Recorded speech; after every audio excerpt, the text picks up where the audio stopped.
Hello everyone, this is Caillou, and today we're going to be commentating a match for Prix Tartok for the Revolution Custom Standard format. This is a round 1 match between Chumbeque, who is on green-white, essentially enter the battlefield slash panharmonicon shenanigans.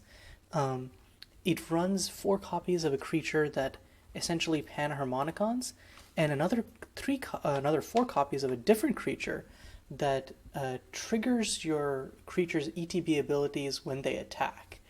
So it's a very value-oriented mid-range deck, but it also has aggressive elements to it as well. On the other side of the table, we have Purplemurasaki, who's playing a green-red ramp shell that aims to go over the top with Karslav's Fury, which is sort of a mini Genesis wave. It gives you a 1-turn panharmonicon effect, where we're going to be seeing a lot of ETB triggers doubled in this match, and allows you to put 2 permanents with mana value X or less from the top of your library onto the battlefield. And of course, it's running essentially some Flametongue Kabu variants to clear up the board and then run your opponent over. And of course, Dawnglade Cultivator is one of the few pieces of 1-mana ramp in the format. Its reliance on having other lands / not being a true 2-for-1 quote-unquote in that respect makes it a little more balanced or easy to disrupt or less consistent in that respect, but it's definitely going to combo well with what we're seeing here, Root Singer, which allows you to grab basics from the top of your library. The defender part of it really doesn't matter. It's really there just to be a 1-mana creature that grabs you a basic land. And mostly, it's not a good card on its own, but it works quite well with Scout Ahead, which is a sorcery that you can. It's 1 green, but you have to pay 2 or return a creature you control to its owner's hand in order to cast it. Actually, we're seeing it cast right here, so I can handily bring it up on the viewer. So it turns it into 1-mana Explore, plus you get to replay Dawnglade Cultivator and drop some more lands if purple has them in hand. So yeah, a healthy 5-mana turn 2. Purple definitely getting kind of the nut draw here. You ideally want, if purple has a Fury Call Hellion or Migu, can hardcast those next turn, but ideally, you don't want to be playing Karslav's Fury until you can hit it for 5, yeah. On the other side of the table, it's easy to forget that Chumbeque went first, but didn't have a turn 1 or turn 2 play. It's going to be starting off with Ardent Ascetic on turn 3. Going to cantrip for a Plains, but if you look at Ardent Ascetic next to Dawnglade Cultivator and Rootsinger, it looks a little sad.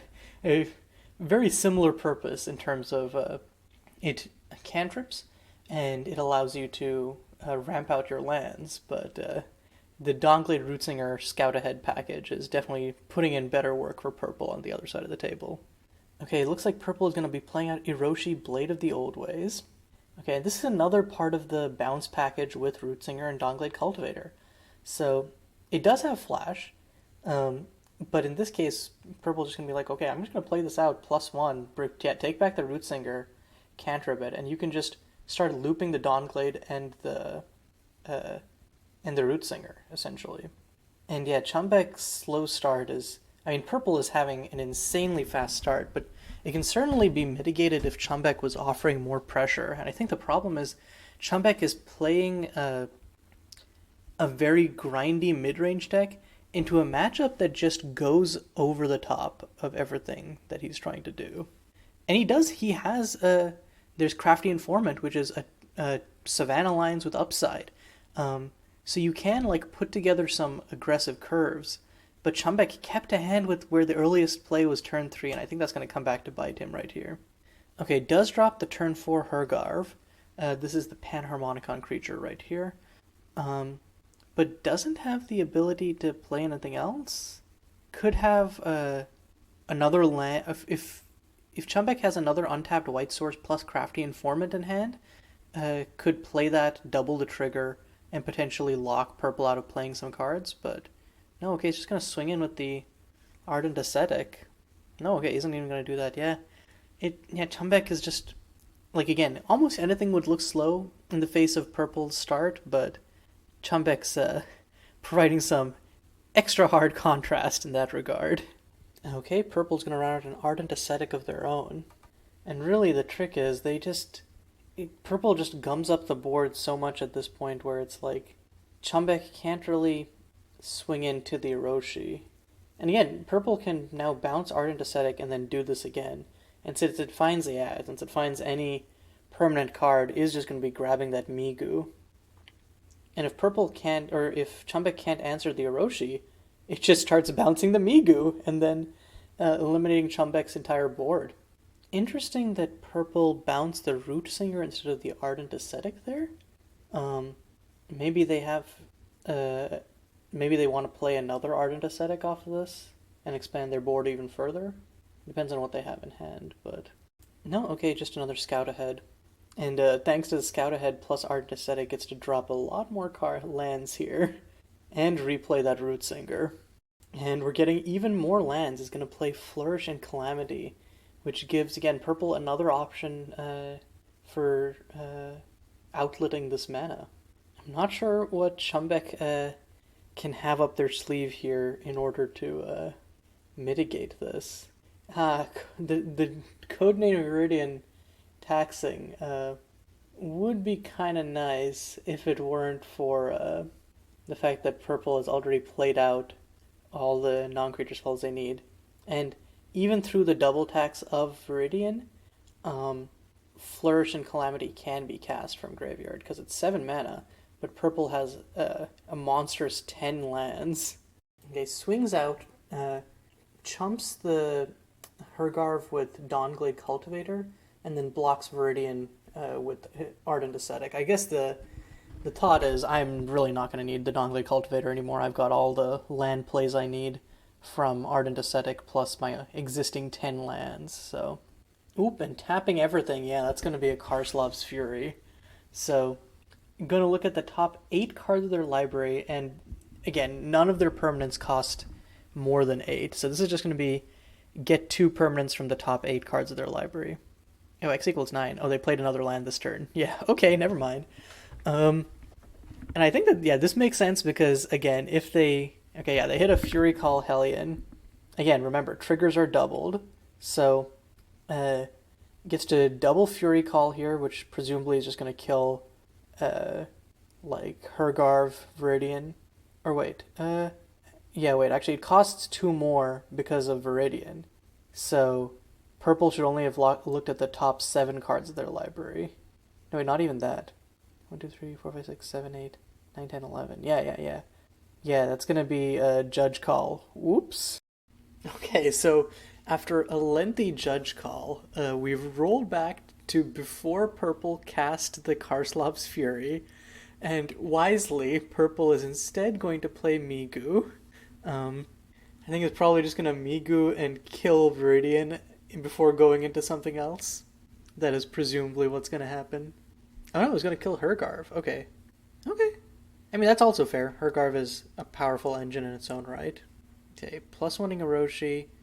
I don't think that bouncing Migu makes sense because, Purple has already played a land this turn. So they have Ardent Ascetic, which allows them to play in other lands, but I think that if they had another land, they would have played it before doing the Karslav's Fury before, so they're probably just going to bounce. No, okay, they're going to bounce that and not Ardent Ascetic. Okay. I'm not going to question it. Okay, going to play another Root Singer. Okay. But then Root Singer, quote-unquote, pays for itself with Ardent Ascetic out, but that's still 5 mana. Do they have a Fury Call Hellion in hand as well? No? Okay, they're just passing.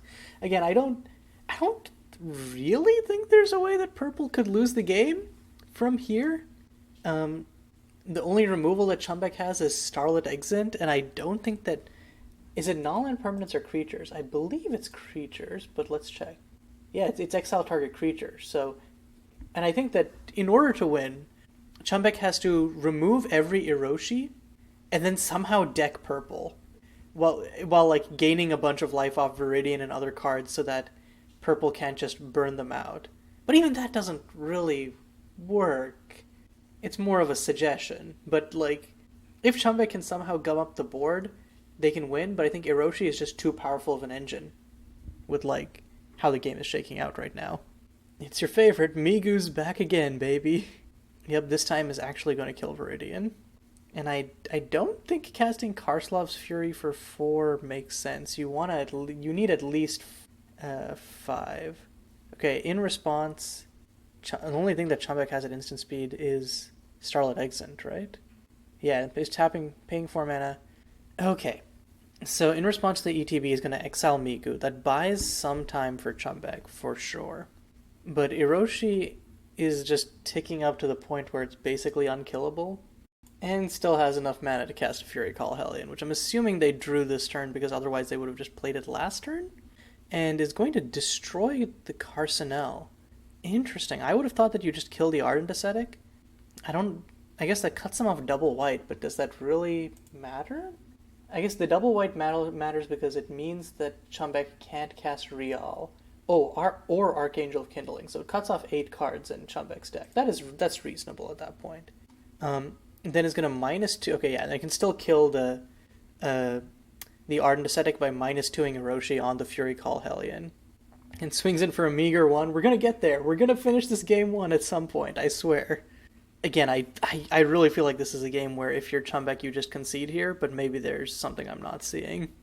Because effectively, if Chumbeque can't play more than 1 creature a turn, Chumbeque gets locked out by Hiroshi plus Fury Call.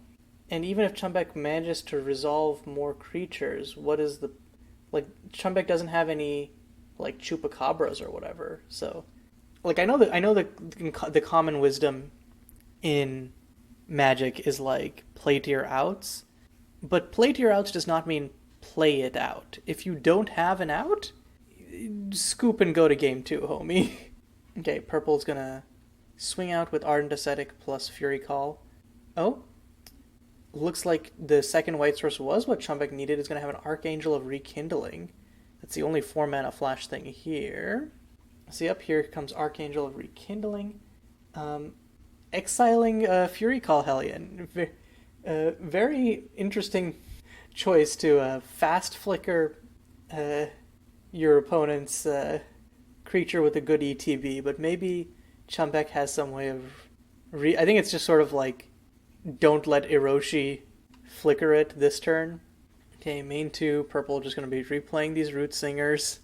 Past a certain point, purple is just going to have every land in their deck in there, either on the field or in hand, because of these Root Singers.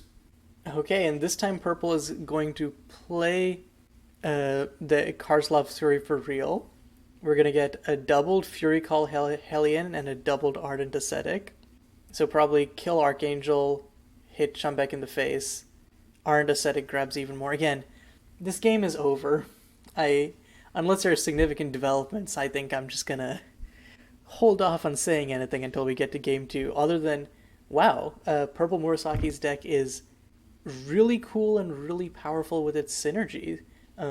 Specifically, the package of Rootsinger, Dawnglade Cultivator, and Scout Ahead is a terrifying way to just ramp out insanely fast, because Dawnglade Cultivator's downside is that you don't it requires you to use up resources from your hand, right? Like it's putting you ahead in tempo, but not ahead in cards, unlike stuff like a Farseek or an Explorer or whatever. Rootsinger mitigates that because it helps offset the loss, and then Scout Ahead is great with both because, again, it's a 1-mana ramp spell that also quote-unquote pays for itself because you get to play an additional land.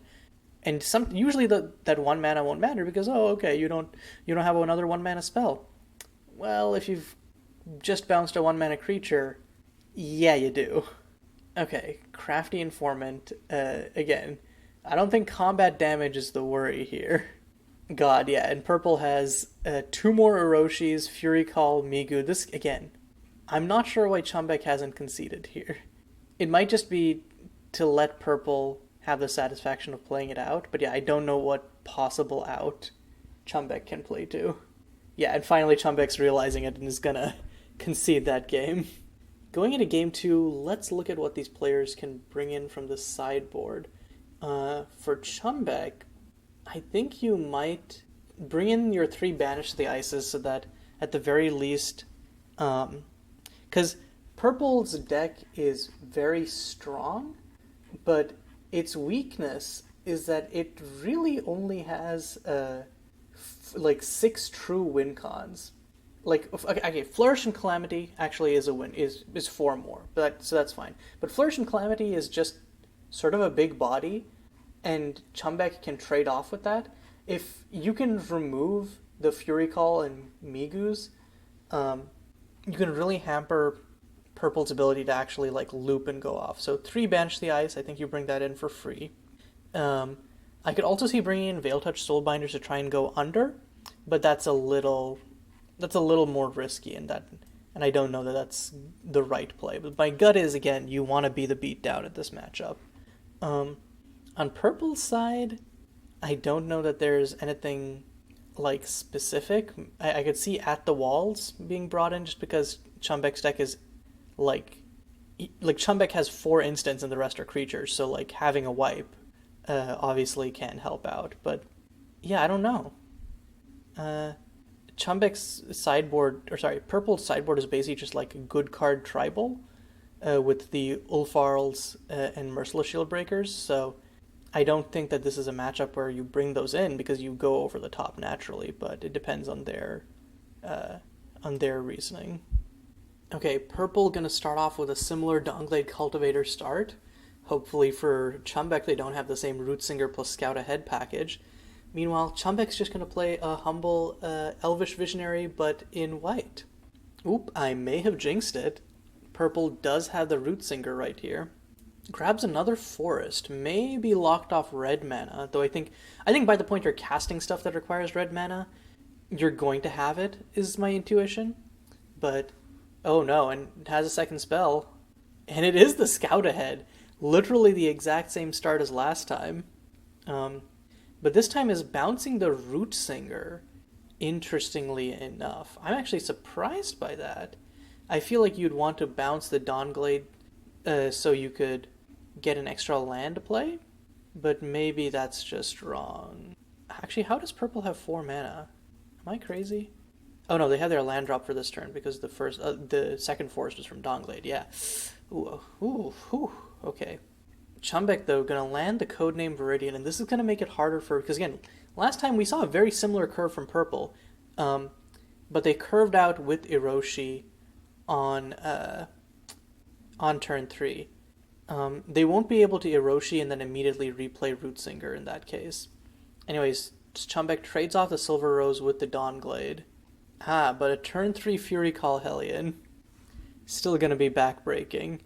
So just gonna kill off Viridian right there. Okay, Chumbeque has her Garv. Again, I think the problem is that unlike Purple's engine / payoffs, Chumbeques just don't generate value on their own, and they're just a little bit too slow. And yeah, okay, we're going to see Hiroshi probably -2. Yeah, -2 Fury Call is just going to kill her Garv, and then swing in for 4. And starting next turn, I mean, this is the lock. Hiroshi plus Fury Call. None of Chumbeque's creatures have greater than 4 toughness as far as I know, so if Chumbeque can only play a creature a turn, I think they just lose from this point, which is kind of crazy to say, given that that was all happening on Purple's turn 4. But I think obviously Chumbeque has 4 main deck removal spells that don't actually remove Fury Call here, but brought in 3 more that do. So, but yeah, I think the problem is that Chumbeque's deck is just a super value-oriented, greedy, go-over-the-top mid-range deck that doesn't win, that doesn't have, that doesn't interact. Okay, Chumbeque just going to play out another Viridian. And I guess just get in for some more damage. Oh no, right, because the trample means that Rootsinger can't block it in the haze. Oh, that's good, that's smart. So now that Hiroshi is out, Purple's still up on board, but no longer has the engine advantage. And so, definitely, again, this went from a situation where Chumbeque had just bricked to now Chumbeque has the ability to potentially come back from here. As long as they can, because, again, Purple does have a a good number of like answer or die cards in Karslov's Fury, Amigu, and Hellion, but only has 2 copies of Migu, and you can reasonably duck the others. Like if purple just kind of bricks hard, it could give Chumbeque the window that need to either like get another Hergarv or get a Joanna and then just roll over the game. But for now, purple still has the clock with the Fury Call because Viridian not having that lifelink is a little painful. Oh, and that's 3 mana. That looks like an Ardent Ascetic probably. Oh no, it's just gonna cast a. Oh no, it cost. Yeah, I was wondering why. Okay, so they're casting Scout Ahead for its return a creature you control to its owner's hand cost. It still costs 2 more because of Viridian's tax. So, but that doesn't matter to purple, who can play the Scout Ahead for 3, recast Fury Call Hellion, casual 8 mana on their turn 5. So, Chumbeque's back to being in a unenviable spot. Purple only has 1 card in hand, but it's not like Chumbeque's doing much better in that regard. Okay, Crystal Lion coming down, gonna make it into a 3/2. And then just, yeah, can't attack into Fury Call. So, Crystal Lion into like a turn 3 Hergarv probably feels not bad, but again, it's one of those things where like, you don't generate value that turn and then they just remove Hergarv and you feel a little sad. But Crystal Lion is part of the package that lets you go a little bit more aggressive / go under purple. And you know, I guess it doesn't matter if you have 1 card in hand if your last card in hand is a Karslov's Fury. So that's going to be a fat X = 7. And again, remember, even if... Oh, I was going to say, even the best case scenario for Chumbeque is this is a double ramp for purple. But I think this just ends the game. Because... you have 8 damage from Migu, 8 damage from Fury Call Hellion. That does 16. That's just game. Oh, man. Well, it's a bit unfortunate that we didn't get to see Chumbeque's deck do its thing, but I think that Purplemurasaki's deck certainly showed out for its first appearance. I think that we have a reasonable contender for a GP winner in this deck. But also, I could be overlooking Chumbeque's deck. Game 1, not having a play till turn 3 feels like an abnormal / unfortunate keep, and Chumbeque could still recover on the back half of this tournament. But yeah, good games to both players. And until next time, this is Caillou signing off.